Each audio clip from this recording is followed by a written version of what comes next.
Hello and welcome to Box Office Receipts. I'm your host Tyler Callahan, and we got the usual numbers to talk about as we get ready for F9 to be released domestically, a movie delay, and more. Let's start with the numbers.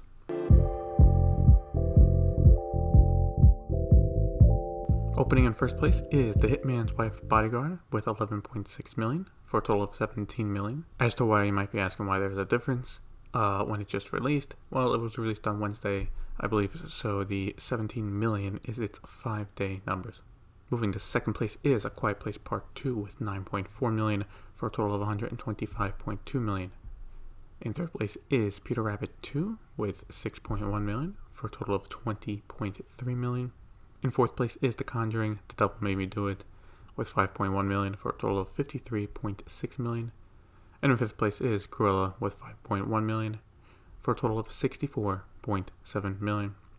If you are wondering where In the Heights is, well, it went from second to sixth place this weekend, only making 4.2 million. It's not having good legs at all. As for The Hitman's Wife's Bodyguard, it did okay. Nothing amazing, but not as terrible as In the Heights. Now, looking in hindsight, it should have been released the weekend before, going against In the Heights, to give it 2 weeks before F9 came out. A Quiet Place Part 2 still continues to hold pretty well, and I thought Peter Rabbit did decent as well, but apparently Sony did not think so. We'll get to that in a few minutes. As for F9, this coming weekend, it's expected to open between 55 to 60 million, which would be decent considering word of mouth in the countries it has released in so far is not great.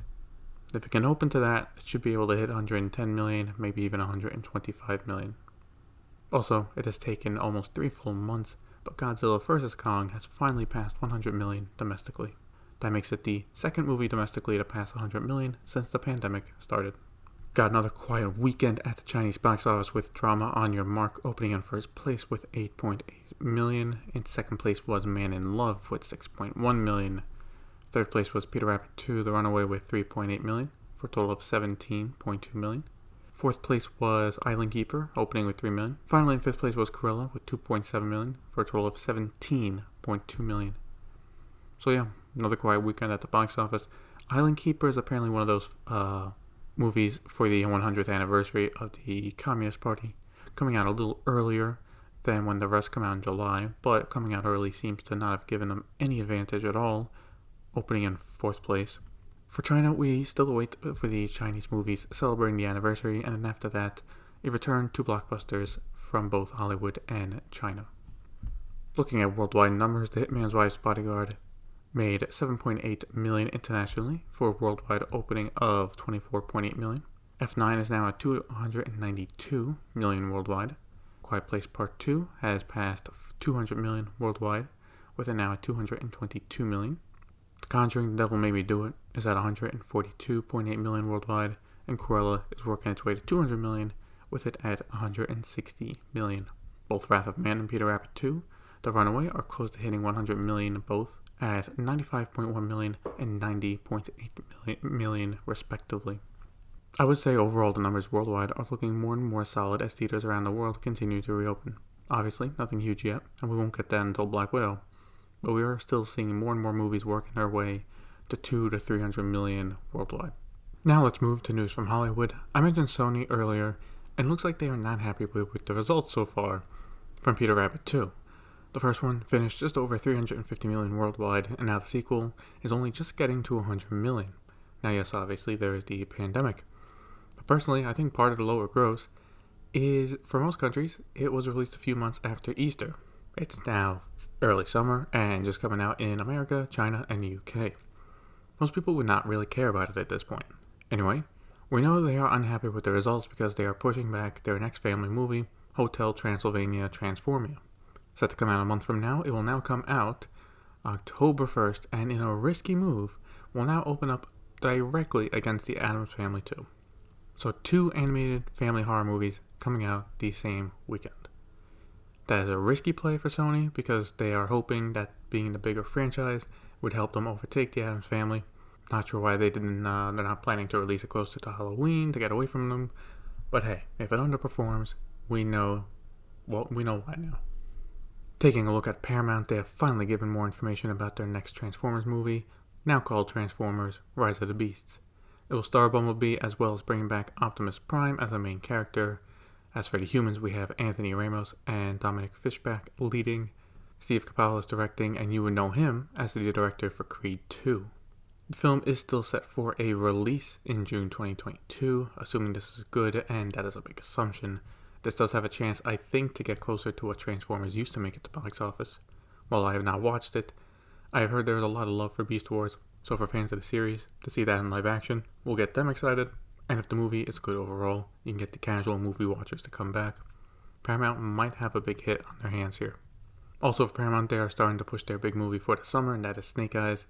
They dropped some new posters and a new trailer, and now having seen a prop trailer for it, it looks good. This is one of the movies I'm actually looking forward to over the next few months. Moving over to Disney, Harrison Ford suffered a shoulder injury while practicing for a fight scene for Indiana Jones 5. Deadline is saying that filming has not halted, but instead director James Mangold will film around the injury, giving Ford time to heal. Right now there is no word on the delaying the release of the movie. Hopefully it was nothing too serious, and he has a speedy recovery. Next up for Disney is they have casted their Snow White, and it is sure to make people unhappy. Well, some people. Playing the title role in a live-action remake will be Rachel Zelger, who will have her debut performance in the remake of West Side Story coming out in December. Besides that, we know the movie will be directed by Mark Webb. Filming will start sometime in 2022. Now, obviously, there are going to be people who are upset because she is Latina and not white, and the animated character is white. Personally, I don't care. She is a good singer, which is needed. I would assume she can act well, with Disney executives already seeing parts of West Side Story, so I assume they are all good with that. And look, for these live-action Disney remakes, let's get weird with it. Yes, the safest option is a one-to-one remake, but you have a chance to do something different with these remakes.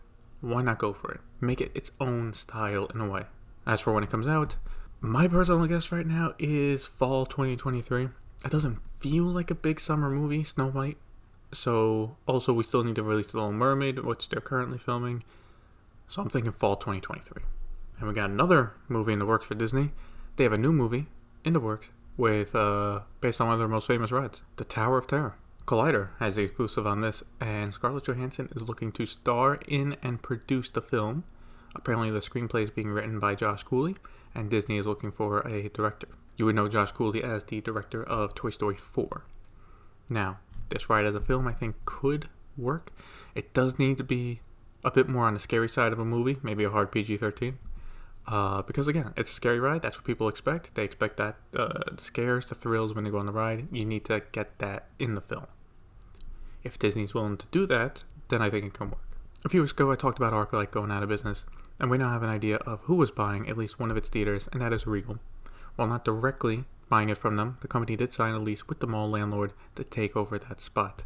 Along with that, Deadline is reporting that they'll be spending $10 million in upgrades and renovations before reopening it. AMC has also been looking at some of the theaters, with the company being close to buying the leases for the theater at the Grove and one in Glendale.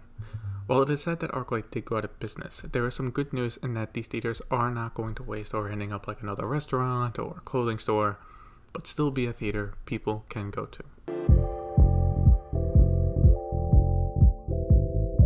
Only got one quick story for VOD Premium this week, and that is NBC, Universal, and Amazon reached an agreement, and Peacock will be available on the Fire TV and tablets later this week. I didn't even know they were still not available on the platform, and I take it on NBC Universal side that they pushed to get this done as soon as possible, and maybe even made concessions for it. See, with the Boss Baby sequel and the Olympics, July is a big month for Peacock, and the company's hoping they can not only get a lot of people to sign up for the first time and use the service, but maybe even convert some of them to paying customers. I will keep an eye out in August after the Olympics if the company starts boasting about new signups and if the revenue it generates has gotten bigger. And that'll be it for this week's episode of Box Office Receipts. Question for the episode is, do you like the idea of a Tower of Terror movie? Let me know on Facebook. Link to the pages in the show notes. Thank you for listening. See you next time.